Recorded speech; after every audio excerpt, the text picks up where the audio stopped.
Prince Khan विदेशी धरती से धनबाद में वसूली का कारोबार चला रहा है, तो एक तरफ कानून शिकंजा भी कसता हुआ नजर आ रहा है, दूसरी तरफ सांसद विधायक को धमकी पर धमकी दी जा रही है।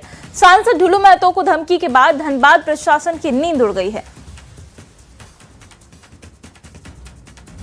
विदेशी धरती से वसूली का कारोबार, गैंगस्टर प्रिंस खान का काला साम्राज्य, सांसद विधायक से फिरौती की मांग, बदमाश की अकूत संपत्ति पर करारा वार।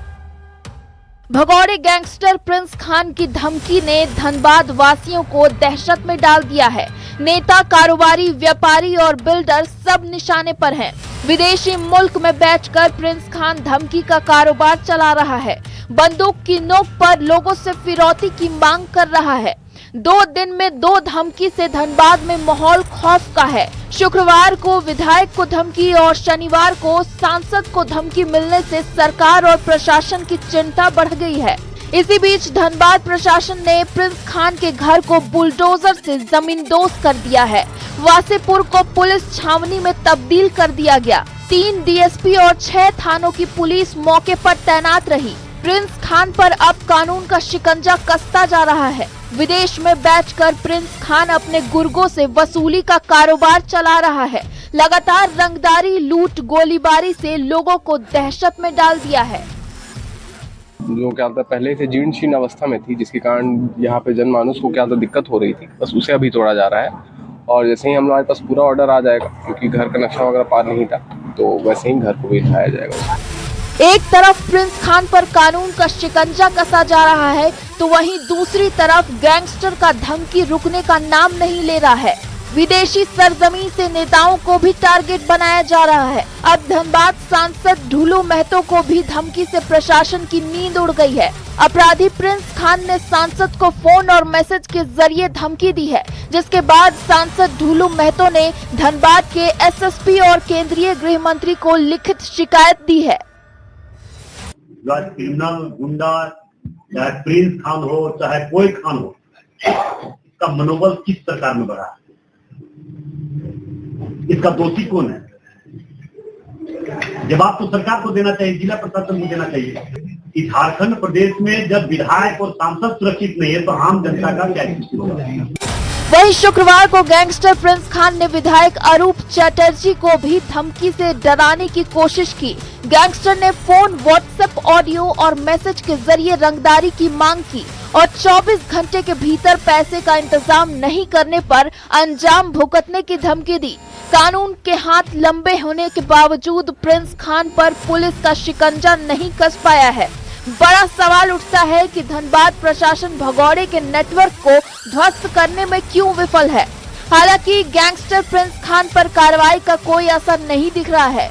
विधायक अरूप चटर्जी को धमकी के बाद प्रशासन ने वासेपुर स्थित घर को बुलडोजर से ध्वस्त कर दिया, तो एक बार फिर सांसद को धमकी देकर प्रिंस खान को लेकर चर्चा तेज हो गई है। धनबाद से संवाददाता संजय गुप्ता की रिपोर्ट। देखिए, धनबाद से ही एक और बड़ी खबर है। भगोड़ा अपराधी प्रिंस खान की धमकी मामले में निरसा विधायक अरूप चटर्जी ने सांसद ढुलू महतो और प्रिंस खान के खिलाफ केस दर्ज कराया है। व्हाट्सएप और फोन कॉल के जरिए जान से मारने की कथित धमकी मिलने के बाद निरसा विधायक अरूप चटर्जी ने निरसा थाना में लिखित आवेदन सौंपा है। आवेदन में उन्होंने भगौड़े अपराधी प्रिंस खान के साथ साथ धनबाद के सांसद ढुलू महतो का भी नाम शामिल किया है। अरूप चटर्जी ने धनबाद सांसद पर भी कई गंभीर आरोप लगाए हैं और मामले की निष्पक्ष जांच की मांग की है। ये महज एक धमकी थी, जो आप चुपचाप घर में बैठ जाइए, हमारे नेता, हमारे प्रभु ढुलू महतो जी को आप परेशान मत कीजिए।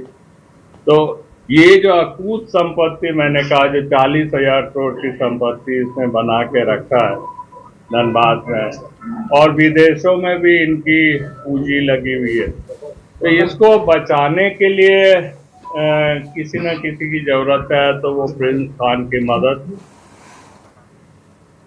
देखिए, गढ़वा में एक प्रधानाध्यापक की शर्मनाक हरकत सामने आई है, जहां विद्यालय में एक छात्रा को ब्लैकमेल कर छेड़खानी और अश्लील हरकत करते हुए स्थानीय लोगों ने पकड़ लिया। घटना के बाद पीड़ित लड़की के परिजनों ने थाने में मामला भी दर्ज करा दिया है और पुलिस मामले की जांच में जुट गई है। वही घटना के बाद शिक्षा विभाग में हड़कंप मच गया है। विभाग के अधिकारी खुद मामले की संवेदनशीलता को देखते हुए जांच करने पहुंच गए। मामले में जिला शिक्षा अधीक्षक ने कहा कि मामला संज्ञान में आया है। आरोपित शिक्षक पर प्राथमिकी दर्ज कर ली गई है। प्राप्त हुई थी कि इस तरह का हरकत किया गया है तालीमी केतार प्रखंड में, तो उसके आलोक में मैं कल जांच किया हूँ। जांच के बाद जो भी प्रक्रिया है वो पूर्ण कर ली जाएगी। हो गया। हाँ, सूचना प्राप्त हुई है कि FIR भी लॉन्च हो चुका है। रांची के लोहाडीह में चल रहे मां अल्ट्रासाउंड एंड डायग्नोस्टिक सेंटर पर प्रशासन का डंडा चला है। Civil surgeon doctor Prabhat Kumar के नेतृत्व में गठित विशेष टीम ने केंद्र पर छापेमारी की और नियमों की धज्जियां उड़ाने के आरोप में सेंटर को पूरी तरह सील कर दिया। जांच के दौरान टीम ने पाया कि सेंटर पर कोई भी योग्य डॉक्टर मौजूद ही नहीं था। मरीजों का अल्ट्रासाउंड और एक्सरे एक टेक्नीशियन द्वारा किया जा रहा था। इसके अलावा केंद्र में किसी भी डॉक्टर का कोई भी रजिस्ट्रेशन या फिर डिटेल्स विवरण उपलब्ध ही नहीं था। स्वास्थ्य विभाग ने चेतावनी दी है कि जिले में बिना वैध लाइसेंस और बिना योग्य डॉक्टर के चल रहे दूसरे क्लिनिक की जांच और केंद्रों के खिलाफ भी आगे ऐसी सख्त कार्रवाई जारी रहेगी। रहे हैं और हमारे काफ़ी इन्फॉर्मर्स हैं और बहुत सारे इन्फॉर्मर हैं, वो हमको इन्फॉर्मेशन देते हैं और जब वो इन्फॉर्मेशन देते हैं तो हम लोग निश्चित कार्रवाई करते हैं। और देखिए सरायकेला से बड़ी खबर है, जहां ITI थाना क्षेत्र में असंगी चेक डैम में नहाने के दौरान 2 बच्चे डूब गए, जिससे इलाके में सनसनी फैल गई। घटना की सूचना मिलते ही पुलिस मौके पर पहुंची और साथ ही गोताखोर की टीम भी बच्चों के रेस्क्यू में जुट गई है। पुलिस ने एक बच्चे के शव को बरामद कर लिया है, वहीं दूसरे बच्चे की तलाश अभी भी रेस्क्यू ऑपरेशन के तहत जारी है। पशु की हर जगह है। एक लड़का जो है सबसे पहले यहाँ पर एक लड़का एक उसका दोस्त था जो इस टाइप का रहने वाला है, तो हम लोग सूचना मिला, वहाँ से हम लोग आए हैं। एक लड़का जो है वहाँ से निकल चुका है, दूसरे की पूछताछ जारी है। रामगढ़ रांची NH 33 4 लेन की चुट्टूपालू घाटी में लगातार हो रहे सड़क दुर्घटना पर रोक लगाने को लेकर जिला प्रशासन एक्शन प्लान बना रहा है। NHI के साथ मिलकर शॉर्ट टर्म और लॉन्ग टर्म मेजर के तहत एक्शन प्लान बनाया जा रहा है। इसके तहत दुर्घटना के रोकथाम के लिए घाटी के अलग अलग जगहों पर स्पीड डिस्प्ले मीटर, गति नियंत्रण संबंधी उपकरण लगाए जाएंगे। साथ ही घाटी में दुर्घटना रोकने के लिए ट्रैफिक पुलिस यातायात नियमों के कड़ाई से अनुपालन कराने के लिए जागरूकता अभियान भी चलाया जाएगा। कुछ अभी सुझाव बहुत अच्छे दिए हैं। जो हम लोग स्पीड जो मेट्रो मीटर होता है उसको घाटी में जगह जगह लगाएंगे जिससे स्पीड दिखता रहे। कुछ जो स्ट्रक्चर्स इन्होंने बनाया है उनको मजबूत करने के लिए इनको बोला गया है। NHI की तकनीकी टीम के द्वारा क्या उपाय किए जा सकते हैं जिसमें दुर्घटनाओं की गंभीरता में और दुर्घटनाओं की संख्या में भी कमी लाई जा सके। दुर्घटना के पश्चात जो कैजुअलिटीज होती हैं या जो इंजरीज होती हैं उसको किस तरीके से कम किया जा सकता है। रामगढ़ से रांची को जोड़ने वाले NH 33 के चुट्टूपालू घाटी में एक्सीडेंट्स रोकने को लेकर के रामगढ़ जिला प्रशासन NHI की टीम के साथ मिलकर लॉन्ग टर्म और शॉर्ट टर्म मेजर्स पे काम कर रही है। इसके तहत शॉर्ट टर्म मेजर्स के तहत यहाँ पर स्पीड डिस्प्ले मीटर, गति नियंत्रण संबंधी उपकरण स्थापित करने का सुझाव दिया गया है ताकि चालक निर्धारित गति सीमा का पालन करे।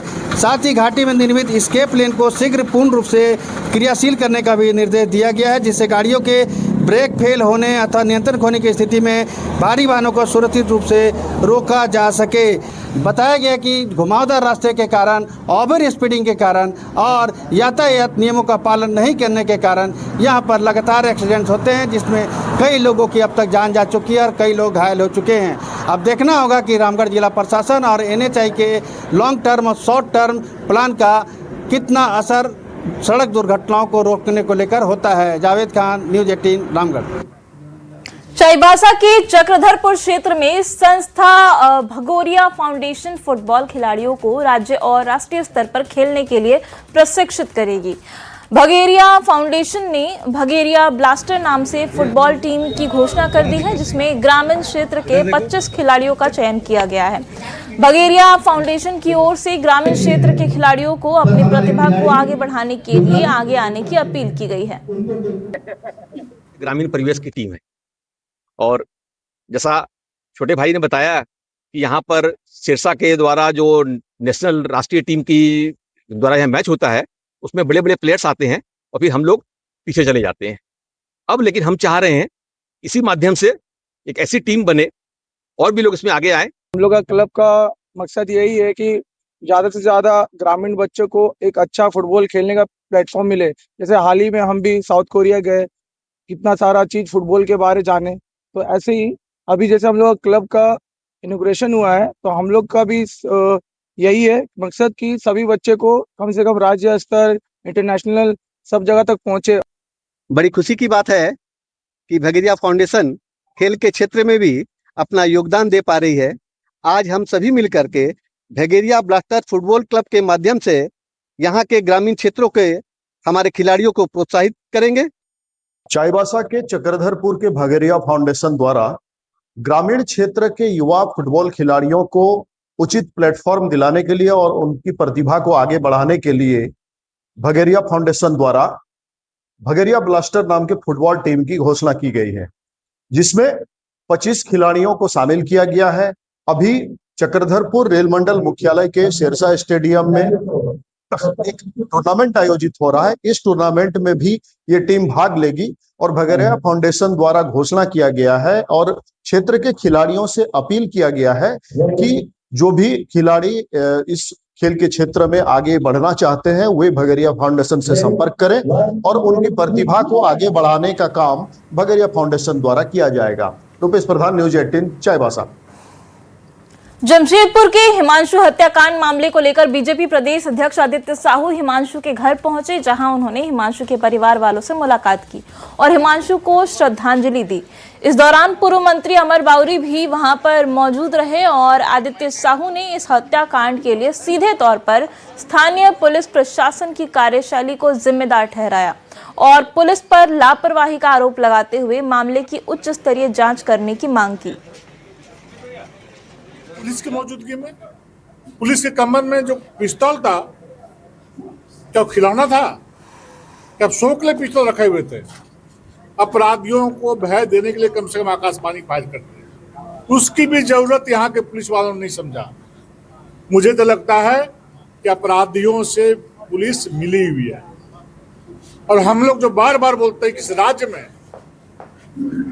प्रशासन काम नहीं कर रहा है, सरकार नहीं चल रही है, बल्कि अपराधियों का समानांतर सरकार झारखंड समेत जमशेदपुर में चल रहा है। और देखिए, करीब 2.5 महीने के इंतजार के बाद जेपीएससी ने 14वीं सिविल सेवा प्रारंभिक परीक्षा का रिजल्ट जारी कर दिया है, जिसके बाद अब विवाद खड़ा हो गया है। आयोग के सूत्रों के मुताबिक तीनों सदस्य ने चयन प्रक्रिया पर असहमति जताते हुए हस्ताक्षर नहीं किए। वहीं कट ऑफ सूची भी सार्वजनिक नहीं की गई है, जिससे पारदर्शिता पर सवाल उठ रहे हैं। इस बीच आयोग ने मुख्य परीक्षा की तारीख भी घोषित कर दी है, जिसके बाद अभ्यर्थियों की चिंता बढ़ गई है। अभ्यर्थियों ने परीक्षा कार्यक्रम पर पुनर्विचार की मांग की है। वहीं मामले को लेकर सरकार और विपक्ष भी आमने सामने आ गए हैं। बीजेपी ने पूरे मामले को गंभीर बताते हुए सरकार से तत्काल हस्तक्षेप की मांग की है। खंड में हेमंत सरकार की सरकार है और बहुत जल्द आप देखे होंगे कि जेपीएससी का पीटी एग्जाम का रिजल्ट निकल गया है और इतना कम समय है कि जेपीएससी मेंस एग्जाम देने के लिए सरकार बाध्य कर रही है। सरकार बाध्य कर रही है इतना कम समय में बिना रूल रेगुलेशन का, बिना आपका तैयारी का छात्र कैसे तैयारी करेंगे? ये दुर्भाग्य है। ये मैंने जेपीएससी छात्रों के लिए, छात्रों के साथ बहुत बड़ा मैंने अच्छी है, शोषण है कि 16 दिन में कैसे छात्र मेंस का तैयारी करेगा। जब पीटी रहता है, पीटी 16 दिन में तैयारी नहीं होता जो ऑब्जेक्टिव है, ये तो साफ डिस्क्रिप्टिव है। देखिए, विस्तार पूर्वक तो मुझे जानकारी नहीं है, लेकिन जहाँ तक मेंस की परीक्षा की बात है तो मेंस की परीक्षा की तिथि निर्धारित थी और जो भी संजीदा विद्यार्थी होंगे वो तैयारी भी कर रहे होंगे मेंस का।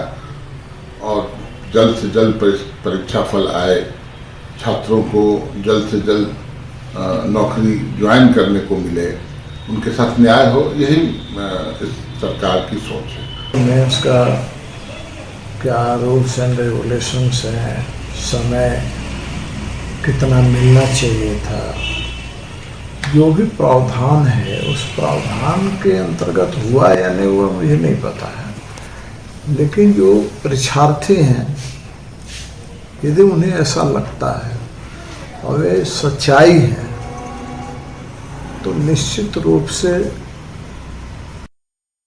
Jharkhand public service commission PT का रिजल्ट निकल चुका है और मेंस के लिए बहुत कम समय बचा है। इसको लेकर विद्यार्थियों में नाराजगी है। नाराजगी का प्रमुख कारण यह है कि वक्त कम है, समय कम है, इसको लेकर के काफी रोष है। आप देखना है कि विद्यार्थी में जो रोष है वह जेपीएससी मानती है या नहीं, या फिर तय समय पर ही वह एग्जाम लेगी। रांची से निरंजन सिंह। और देखिए रांची से अगली खबर है, जहां के राज अस्पताल में पैर में परेशानी के बाद मरीज से 16 लाख की वसूली और मरीज के मौत के बाद मामला तूल पकड़ता जा रहा है। मुख्यमंत्री हेमंत सोरेन ने पूरे मामले की जांच करने के निर्देश दिए हैं। वहीं दूसरी ओर रांची के उपायुक्त मंजूनाथ भजंत्री ने रांची सिविल सर्जन को भी इस पूरे मामले की गंभीरता से जांच करने को कहा है। इधर झारखंड आरजेडी ने इस मामले पर प्रेस कॉन्फ्रेंस की और कहा कि ये राज अस्पताल की पहली घटना नहीं है, ऐसी कई घटना राज्य के अलग अलग प्राइवेट अस्पतालों में पहले भी हो चुकी है, जहां प्राइवेट अस्पतालों ने पैसा कमाने का धंधा बना रखा है। आरजेडी ने आरोप लगाया और कहा कि यहां अस्पतालों की मंशा सिर्फ पैसा कमाने की है, इलाज करने की नहीं। आरजेडी ने अस्पताल को सील करने की मांग की है और मरीज के परिजनों को भी मरीज के जो परिजन हैं उन्होंने भी अस्पताल पर गंभीर आरोप लगाए हैं।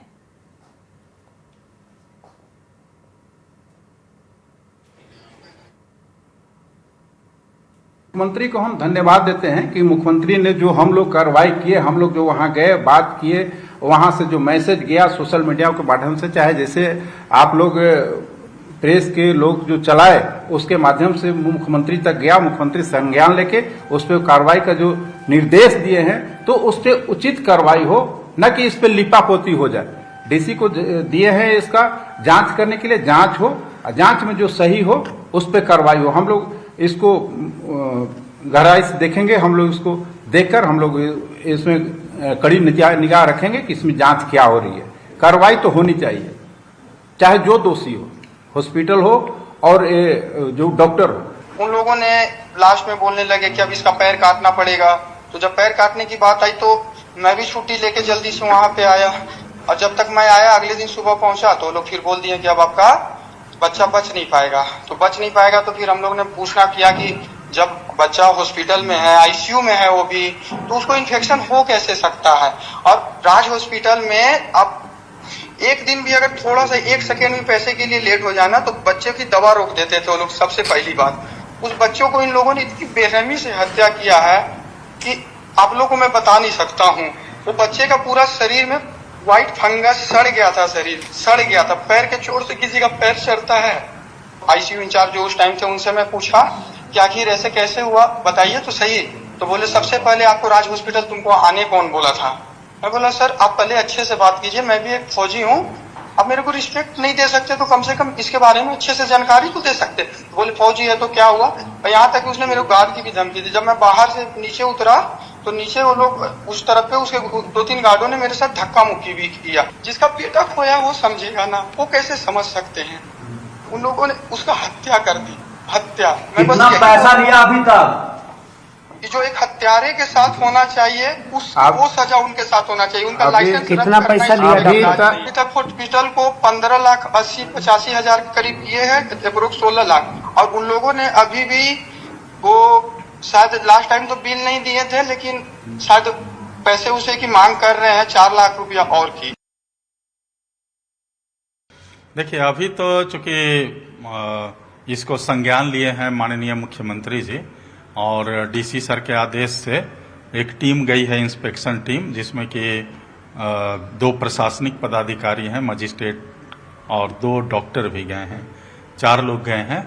अब उनकी रिपोर्ट जब तक नहीं आती है हम लोग कुछ नहीं कर पाएंगे। हुआ क्या था सर? हुआ क्या, वहाँ पर एक डेथ हो गया था, ऑर्थोपेडिक्स का केस था, फ्रैक्चर का केस, डेथ हुआ है, तो उसी के लिए जांच हो रही है। और ये जांच की बात आ रही कि बहुत पैसा लिया गया था इसी वजह से। ये जब रिपोर्ट आ जाएगा तभी हम बता पाएंगे ना, जब तक और जो बारिश के वक्त में और जो रोड्स पे जो इन्फेक्शन होता है या बाकी चीज़ें होती है, फॉरेन बॉडीज़ होते हैं, वो तत्व सारे मिलके उसमें इन्फेक्शन जरूर हुआ है। उसका इलाज भी प्रोटोकॉल के हिसाब से किया गया है, बट एक कॉम्प्लिकेशन होती है जो नोन होता है, उसको नेक्रोसिस कहते हैं। कभी कभी ये अक्यूट बैक्टीरियल नेक्रोसिस सेट इन कर जाता है, जैसे ये सेट इन किया था, हम लोगों ने आगाह भी किया था कि एम्पुटेशन करना जरूरी है, बट हमें उसका परमिशन नहीं मिला।